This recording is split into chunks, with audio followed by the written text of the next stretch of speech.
South India shopping mall, the wedding మంత్ర, సరికొత్త wedding collection, south India shopping mall.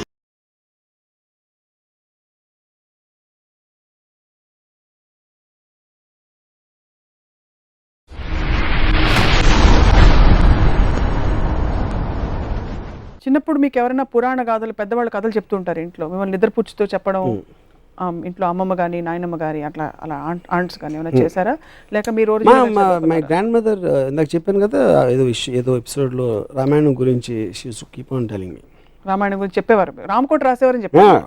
ఆవిడ చెప్పేవారు రామాయణం గురించి. రామాయణం కథ ఆవిడ దగ్గర విన్నారు, విని ఎందుకు నేర్చుకోకూడదో తెలుసుకున్నాను. దశావతారాలు 10 ఉన్నాయి, 11వది ఉంటే ఎవరు అవుతారు?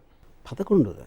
సపోజ్ దశావతారాల తర్వాత ఇంకో అవతారం ఉంటే ఎలా ఉంటుంది అనుకుంటున్నారు? Maybe NTR the human being.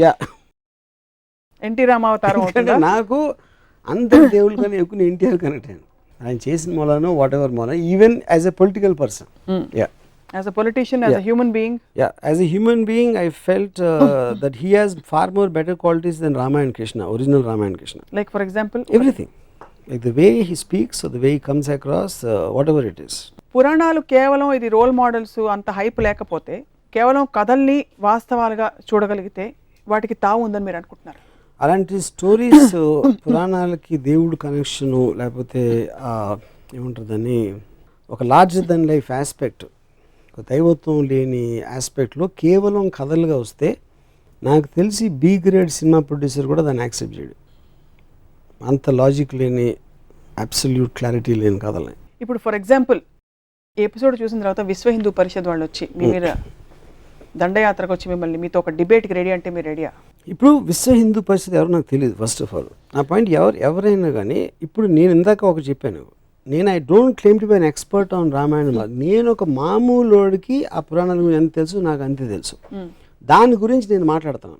అప్పుడు దానికి ఎక్స్ప్లెనేషన్ చేస్తా. నీకు అర్థం అవ్వంది ఏంటంటే, శివుడు తన కొడుకుని ఎందుకు చంపాడు, తల నరికి ఏనుగు తల ఎందుకు పెట్టాడు, తన కొడుకు తల ఎందుకు పెట్టలేకపోయాడు అనే దానికి ఎక్స్ప్లెనేషన్ నాకు ఇస్తే, I will very happily listen. I will be very glad. I might go and join Hindu Parishad. Join అవుతా నాకు సాటిస్ఫాక్టరీ ఆన్సర్ ఇస్తాయి. సేమ్ థింగ్, అయోధ్యను వదిలేసి ఉట్టి ఎవరో ఒక పాతకి కైకేకి ఇచ్చిన వాటికి రాముడిని పంపేసి అంత ఇర్రెస్పాన్సిబిలిటీతో ఒక కింగ్ ఉంటే, దాన్ని అది కరెక్టే తను చేసిన ఎక్స్ప్లెనేషన్ ఇస్తే నేను విహెచ్పిలో చేస్తాను. కృష్ణుడు most intriguing character, most interesting character for you. స్త్రీ క్యారెక్టర్స్లో who is the most interesting character for you in the Puranas? I really doubt any స్త్రీ character has ever been given importance. Always under the feudalistic as సొసైటీలో రాసిన book కాబట్టి they're always relegated to the background.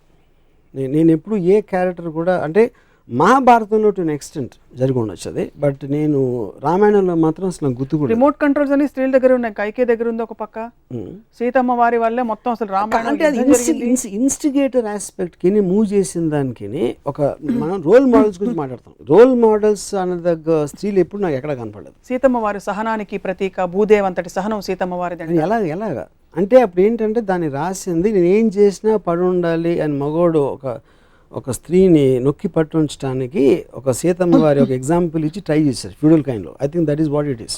So it's not relevant now. It is not relevant. It should not be relevant. What should she have ఇప్పుడు నాకు ఒక normal average Indian housewife, she behaves like Sita. I think it is slavery. It is slavery.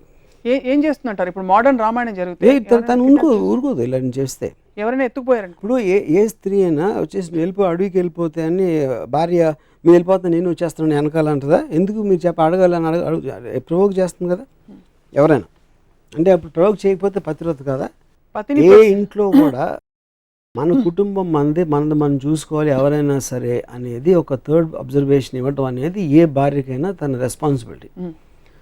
అంతేగాని భర్త ఎవరిదో మాట ఇనేసాడని తను వెనక నోరు మూసుకుని వెళ్ళిపోయి ఒక బొమ్మలా ఉంటే, there is no personality in that person. అది మోడర్న్ ఇప్పటి రోజుల్లో వాట్ ఎవర్. కానీ అక్కడి నుంచి మనం ఇక్కడికి వచ్చాం కదా రోల్ మోడల్ అంటే. ఎందుకంటే with time and with we understood it is wrong. So in brief, these characters from the Puranas are not relevant in these days, and even they don't even make great stories. They were never relevant.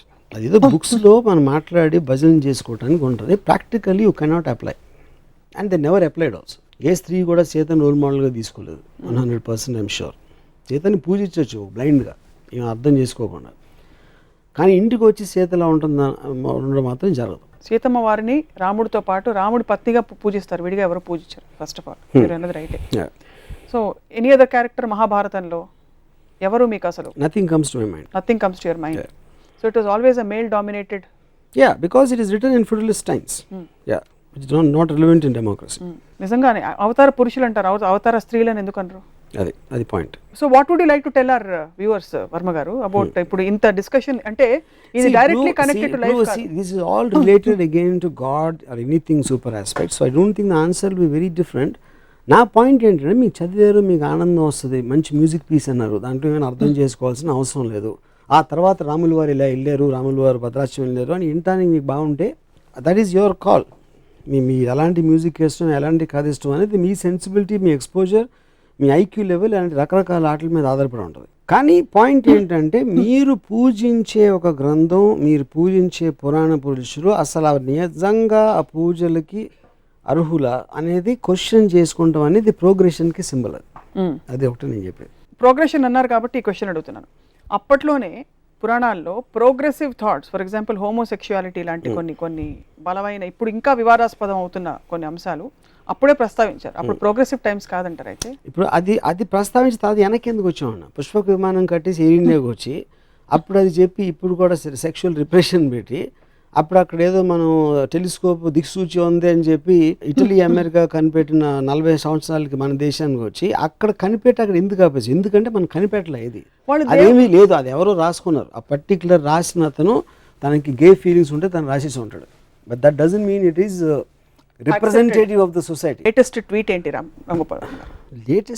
Latest tweet on Ramayanam or Mahabharatam కాన్సెప్ట్లో వినాయక చవితి వచ్చినప్పుడు నేను ఒక series of tweets చేశాను.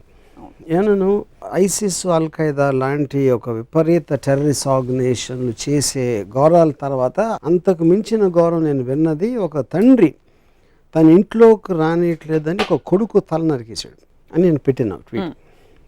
ఒకవేళ తన కొడుకు తల నరికి తర్వాత ఏంటి విషయం తెలిసి తన కొడుకే అని తనకి తెలిసి దారేపో ఏనుగు తల నరికేసి ఏనుగు తల పెట్టేశాడు.